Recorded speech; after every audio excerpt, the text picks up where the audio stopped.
In the name of God, the compassionate, the merciful, I am grateful to God for giving us this opportunity to meet again, and I hope we will be able to meet in person soon. I am very much admiring the initiatives by Pope Francis, and I hope that with leadership of religious leaders from different religions and denominations, we can do something to stop environmental crisis and also at the same time give a good example of collaboration and cooperation. What I would like to share with you tonight is a little introduction to Islamic way of looking at environment.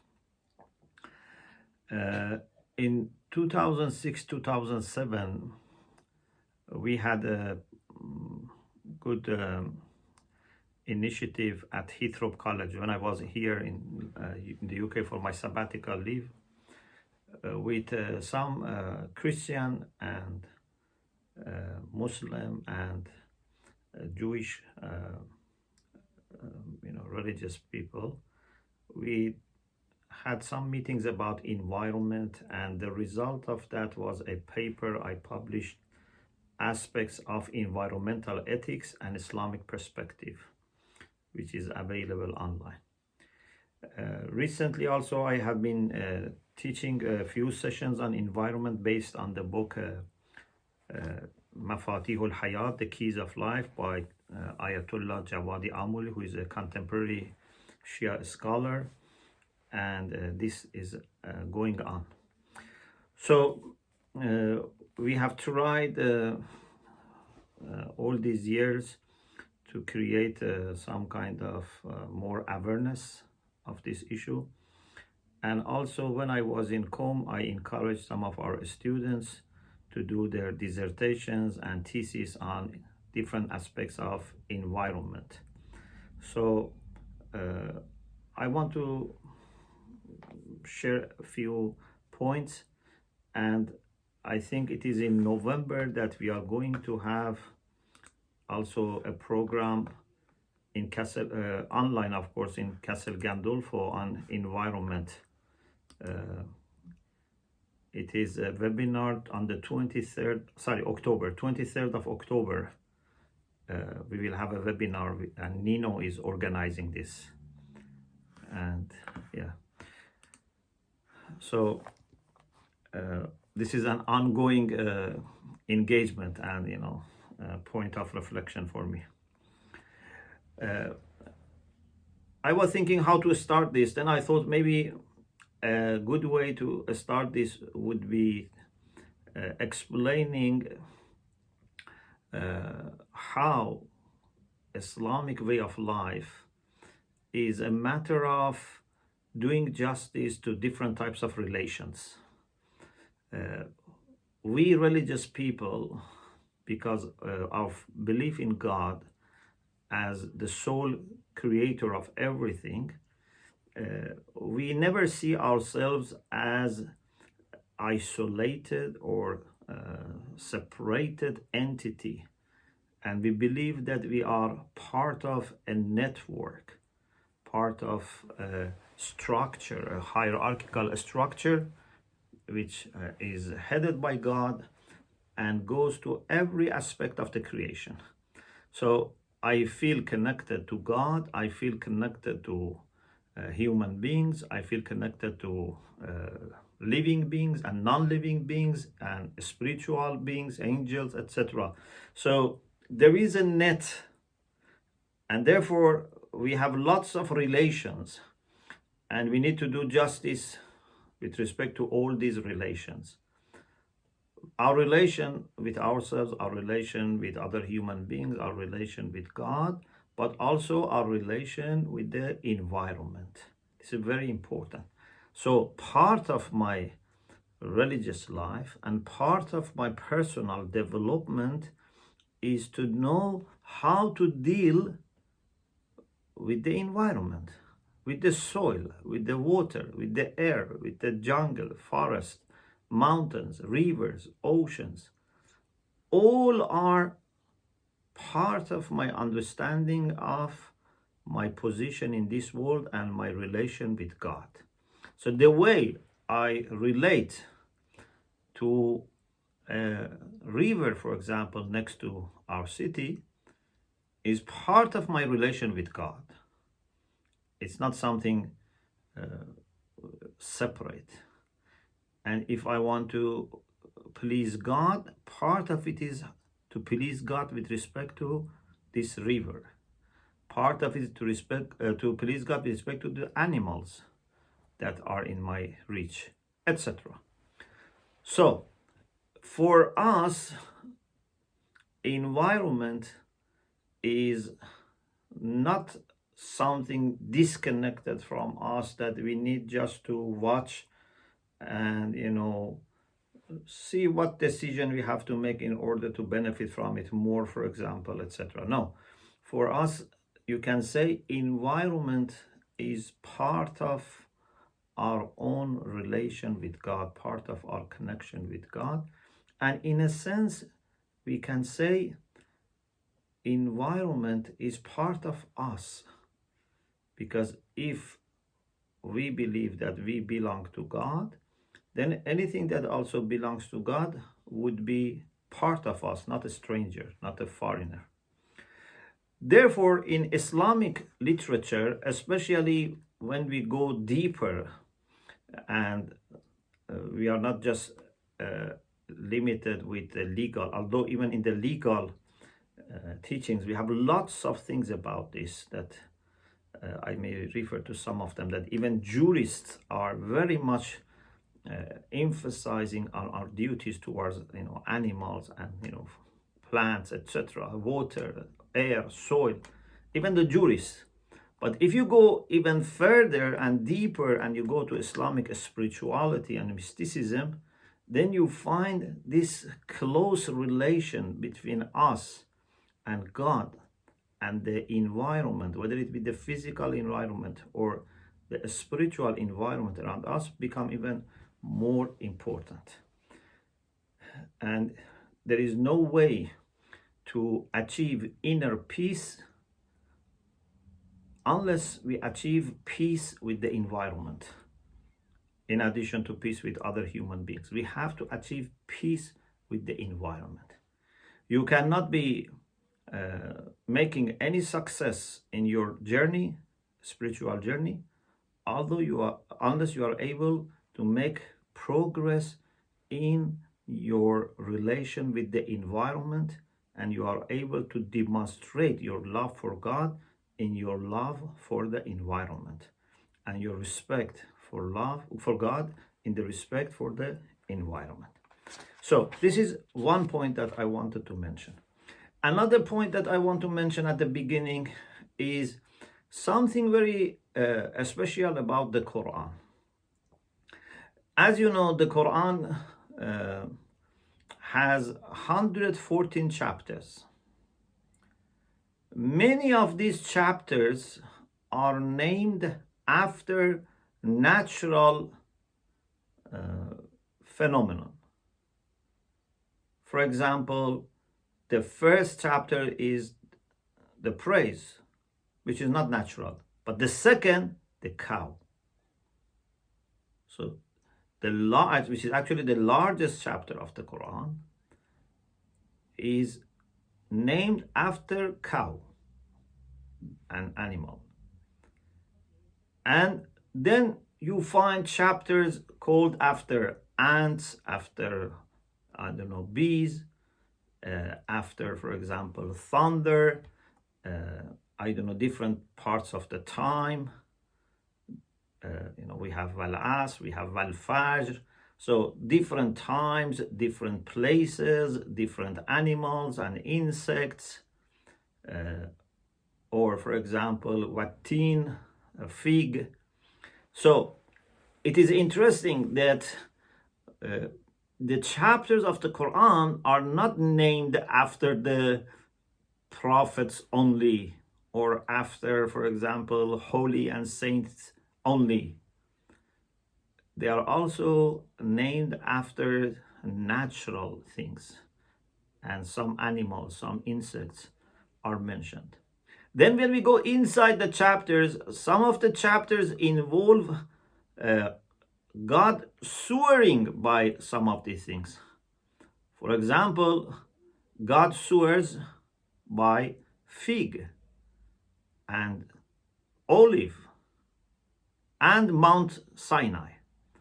So, if we really think about this significance of God swearing by fig and olive, even if a prophet swears by fig and olive, it's amazing, it's unbelievable that how a prophet is finding so much value in this fruit that he swears by it or by them.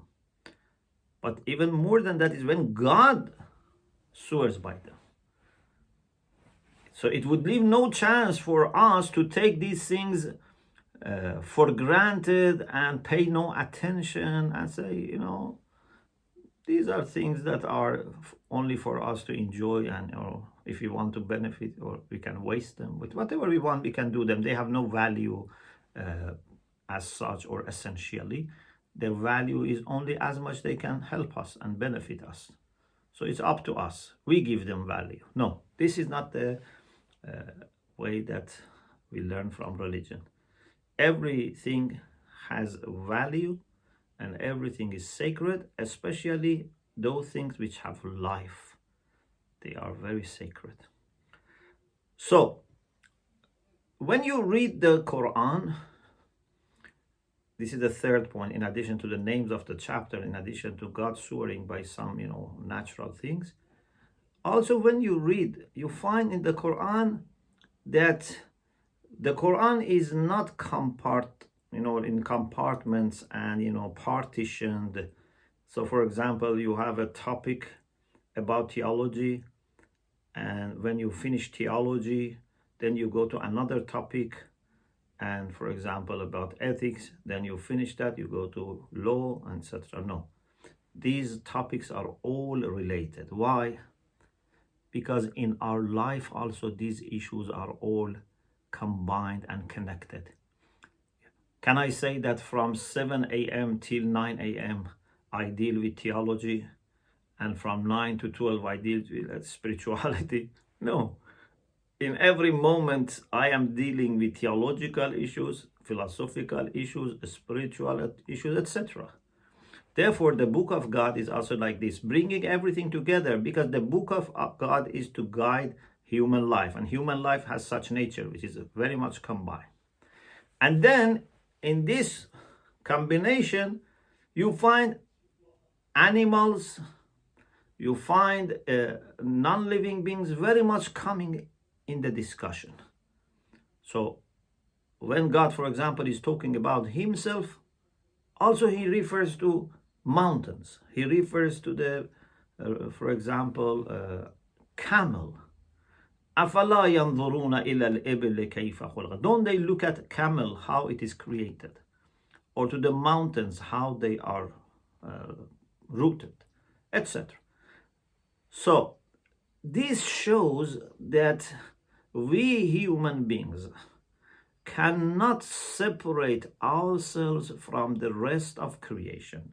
Not only we can create ourselves from God, nor we can create ourselves from the rest of the creation.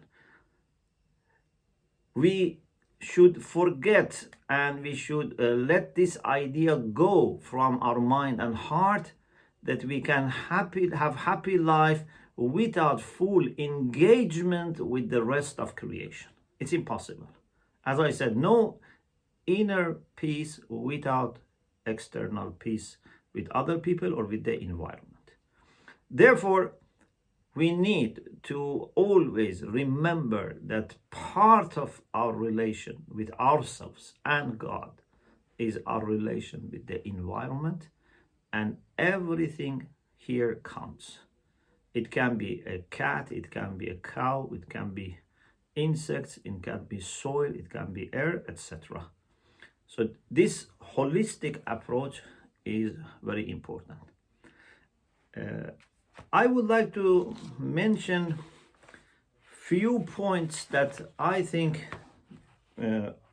maybe are shared by all Abrahamic, religions, but I now speak on behalf of Muslims, but I think it would not be exclusive.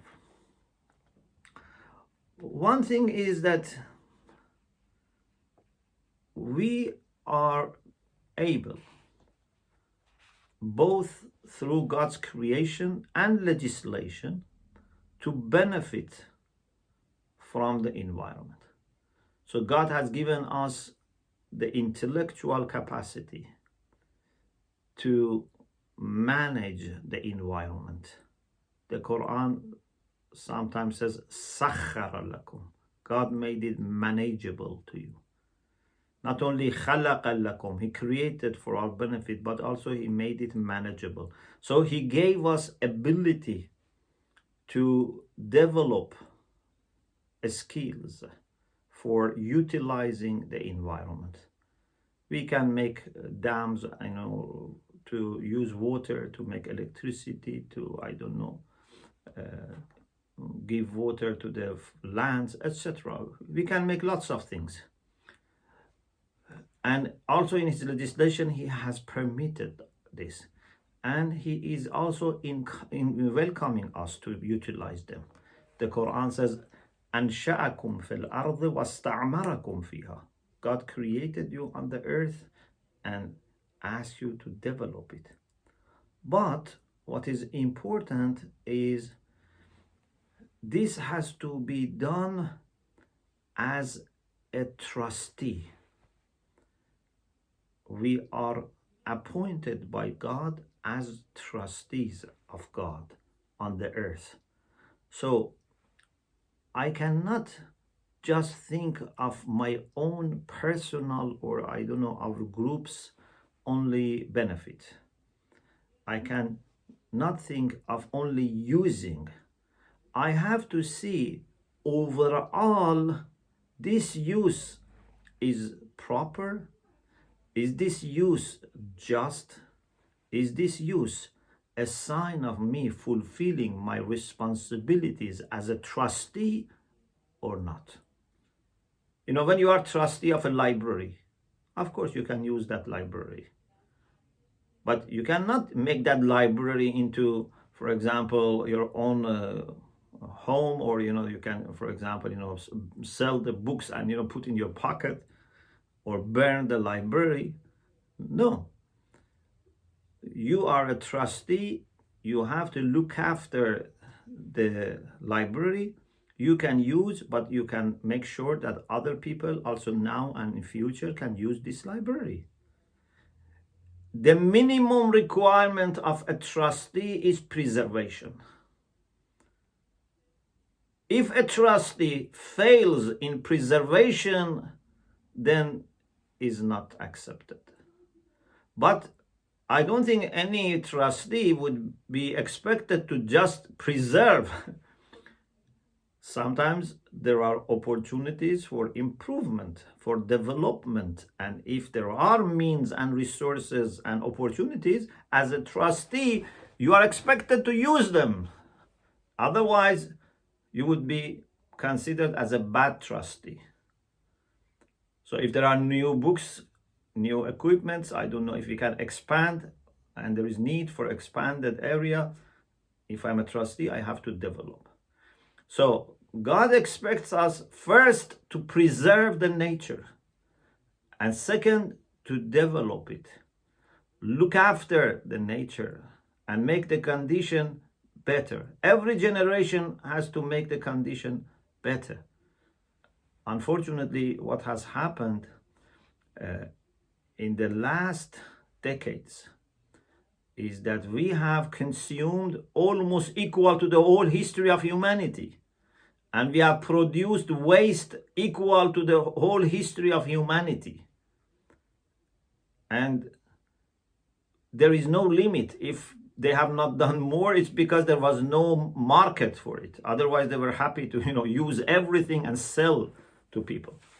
We need to be more responsible. And I think here religion can play a great role, because it is through religion that everything becomes sacred. And we religious people are not only talking about environment because we are frightened of a crisis. Even if we are guaranteed that there is no crisis, still we have to do our job. We have a beautiful hadith that I think has great lesson for us, which says, even if you are next to a river and you take a cup of water from the river, you cannot waste this water. Next to a river has thousands of liters of water. Do you want to drink it? Okay, you can drink it. Do you want to give it to flower? Okay. But you cannot just take one cup of water and waste it. This may not affect this river or nature, but we are not allowed to waste. Not because we are worried about future. No, even if we are guaranteed that this is not going to make any problem, we cannot waste. Everything has to be used in a responsible way and in a measured way. Therefore, another thing that is very important is that we have to be balanced. Not to say that we don't want to use anything, and not to say we can use as much as we like. There must be a measured balance. Actually, if you use it in a responsible way and a balanced way, the nature welcomes that. And this is the way God has created the nature. A good use, a careful use, a responsible and balanced use would not damage the nature. Actually helps the nature to, breathe more maybe, or, to adjust itself. But if we use too much in a careless way, that's bad. So our mother nature is not miserly with us. It's very generous and loves to offer. But if we exploit and want to take too much, that's the problem.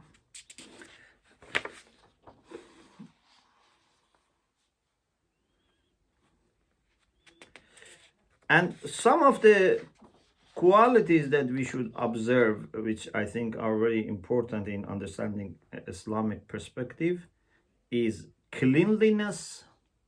Cleanliness is very important. Our narrations say that Inna Allah nadhifun, God is very clean, in a sense, of course, which means pure, and He loves purity and cleanliness. He loves purity of our soul. He loves purity of our body. He loves purity of our environment. Just last Friday, I was reading some hadith in our class about how much, for example, it is important that we keep even outside our home clean. Even the entrance to home should be kept clean, not just inside home. And then the whole city, the whole, world. We have to keep things clean and tidy. So pollution and also the way we deal with the wastage become very important. Moderation is very important. Balance is very important. Gratitude is very important. A grateful person always is remembering the blessings that he or she receives, remains till end of his or her life grateful, and feels embarrassed to ask for more. When we use nature, we should feel embarrassed to utilize or to more than we need. We should keep it to the minimum. If someone is very kind and generous and is happy to support me for my living cost, for example, I would feel very embarrassed to ask him, more and more and more. I would be very careful not to be greedy in my expectation. Gratitude and greediness cannot come together. Unfortunately, humanity as a whole, especially people who had industrial power, have been very greedy in usage of environment and natural resources, as if there was nothing there to satisfy their greed. But if we are grateful, we will not become greedy. And also the issue of not to be extravagant, and we should use things in a as much as we need. And also something that Islam is very sensitive about. Those of you who are familiar with this Arabic term, we have this concept of fasad. Fasad means corruption or mischief. Fasad means corruption or mischief. And this partly is moral. This is partly about human relations. This is, for example, about spreading, bad traits of character, bad culture, injustice, etc. But a great part of fasad, Islamically, is also to damage environment. And human corruption can affect not only human beings. Pardon? I can't hear you, Sid. Yes. You cannot hear me? Okay, now you're back. Pardon? We can hear you now again. Okay. Lost you for half a minute. Okay. So I'm just finishing. So part of corruption and mischief that humanity can make can be seen in the nature. So if there is poverty, if there is, injustice going on, if there is tyranny, if there is, terrorism, it is corruption, it is mischief. But also, if we are exploiting the nature, this is also mischief. And the Quran says that what human beings do can make the earth and the seas and oceans corrupted. ظهر الفساد في البر والبحر بما كسبت أيدي الناس. So if we act properly, we can improve them. If we act in a bad way, we can corrupt them. And this is the worst thing that a trustee can do. I thank God the Almighty for the opportunity to be able to share with you these few points. I didn't do justice, but I hope, inshallah, you would accept from me this little contribution. Thank you very much. Alhamdulillah Rabbil Alameen. Thank you. Thank you. Thank you very much. Thank you. Thank you. Thank you very much.